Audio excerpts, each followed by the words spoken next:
নমস্কার বন্ধুরা, পুরনো সময় থেকে এখন পর্যন্ত স্থলযুদ্ধে আর্টিলারি অর্থাৎ তোপ একটি গুরুত্বপূর্ণ ভূমিকা পালন করে আসছে। মডার্ন ওয়ারফেয়ারে ড্রোন বা মিসাইলের গুরুত্ব বাড়লেও তা তোপের গুরুত্বকে কম করতে পারেনি। তাই তো দেখবেন বিশ্বের সমস্ত দেশের সেনার কাছে, তা সে দুর্বল হোক আর শক্তিশালী হোক, তোপ অবশ্যই আছে।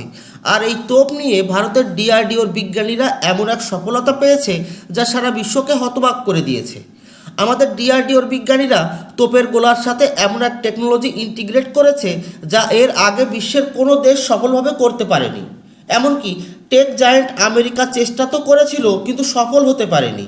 তো চলুন জেনে নেওয়া যাক ভারত কী এমন অসম্ভবকে সম্ভব করে দেখিয়েছে যা আমাদের দুই প্রতিবেশী শত্রু দেশ চীন এবং পাকিস্তানকে যুদ্ধের ময়দানে ভয়ানকভাবে মাত দিতে চলেছে। স্ক্রিনে দেখুন, ভারতীয় সেনাবাহিনী বিশ্বের প্রথম র্যামজেট চালিত 155 মিলিমিটার আর্টিলারি শেল মোতায়েন করতে চলেছে। আর এই অসম্ভবকে সম্ভব করেছে যৌথভাবে ভারতের ডিআরডিও এবং আইআইটি মাদ্রাজের টিম মিলে। আসলে তোপের গোলা সেভাবেই কাজ করে যেভাবে একটি বন্দুকের গুলি কাজ করে, অর্থাৎ গোলার পেছনের দিকে লাগানো বিস্ফোরক যখন ব্লাস্ট হয় তখন ব্লাস্টের চাপে গোলাটি তোপের নলের ভেতর দিয়ে সামনের দিকে দ্রুতগতিতে ছুটে চলে। আর নলের ভেতর থেকে বেরোনোর পর টার্গেটে হিট করার আগ পর্যন্ত যে পথে গোলাটি ট্রাভেল করে এটি হয় একটি প্যারাবোলিক পথ, যেমনটি স্ক্রিনে দেখছেন। সাধারণত 155 মিলিমিটারের তোপগুলি যে গোলা ছোড়ে তা প্রায় 45 কিলোমিটার দূরত্ব পর্যন্ত পৌঁছাতে সক্ষম হয়।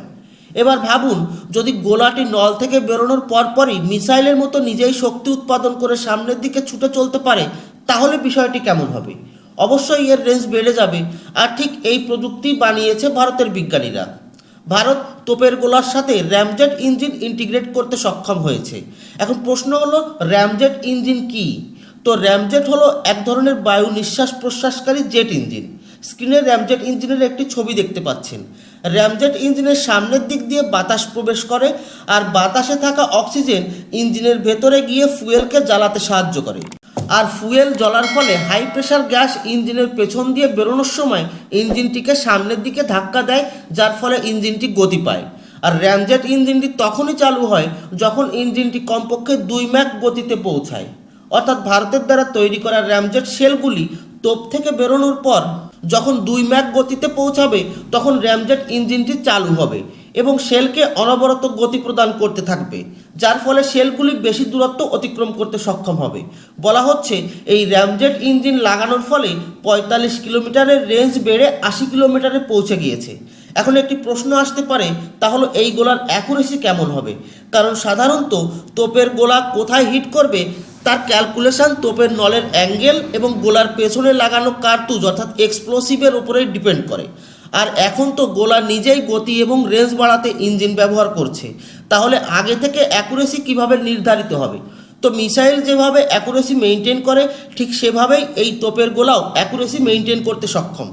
আসলে এতে প্রিসিশন গাইডেন্স কিট লাগানো হয়েছে, যাকে টার্গেট পর্যন্ত গাইড করার কাজ করবে আমাদের স্বদেশি স্যাটেলাইট সিস্টেম ন্যাভিক। অর্থাৎ দূরত্ব যতই বেশি হোক না কেন, পিন পয়েন্ট অ্যাকুরেট হবে আমাদের এই তোপের গোলা। আর আপনারা জানলে খুশি হবেন যে 2025 সালের প্রথম দিকেই রাজস্থানের পোখরান ফায়ারিং রেঞ্জে এর সফল পরীক্ষা সম্পন্ন হয়ে গেছিল। আর এখন নিউজ আসলো যে 2026-এর শেষের দিকে বা 2027-এর শুরুর দিকে সেনায় মোতায়েন হতে চলেছে এই র্যামজেট চালিত তোপের গোলা। এখন পাকিস্তান এবং চীনের তোপের বিরুদ্ধে ভারতের এই র্যামজেট চালিত গোলা গেম চেঞ্জার হিসাবেই প্রমাণিত হবে। শত্রুরা যখন 50 কিলোমিটার দূর থেকে ভারতকে আর্টিলারির মাধ্যমে টার্গেট করতে চাইবে, তখন ভারত এই রেঞ্জের বাইরে বহু দূর থেকেই র্যামজেট চালিত গোলার মাধ্যমে শত্রুর সমস্ত প্ল্যানিং ধ্বংস করে দিবে। ভারতের কাছে থাকা ধানুষ, K9 বজ্রটি, M777 হবিৎজার সহ আরও অনেক আর্টিলারি গানের সাথে এই র্যামজেট চালিত গোলা শত্রুকে দাঁত ভাঙা জবাব দিতে মোটেও কার্পণ্যতা করবে না। বলা যায় যে ভারত এই প্রযুক্তির মাধ্যমে শত্রুর ওপর হামলা করবে মিসাইলের মতো, কিন্তু খরচ হবে তোপের গোলার মতো। যাই হোক, এই প্রযুক্তিগত সফলতার মাধ্যমে ভারত বিশ্বকে দেখিয়ে দিল যে নতুন নতুন টেকনোলজির ক্ষেত্রে ভারত আর পিছিয়ে পড়া দেশের তালিকায় থাকছে না। আমরা অগ্রিম দেশ হিসাবে নিজেকে প্রস্তুত করে চলেছি। তাই আসুন আমাদের বিজ্ঞানীদের জন্য কমেন্ট বক্সে জয় হিন্দ অবশ্যই লিখি। ধন্যবাদ। জয় হিন্দ।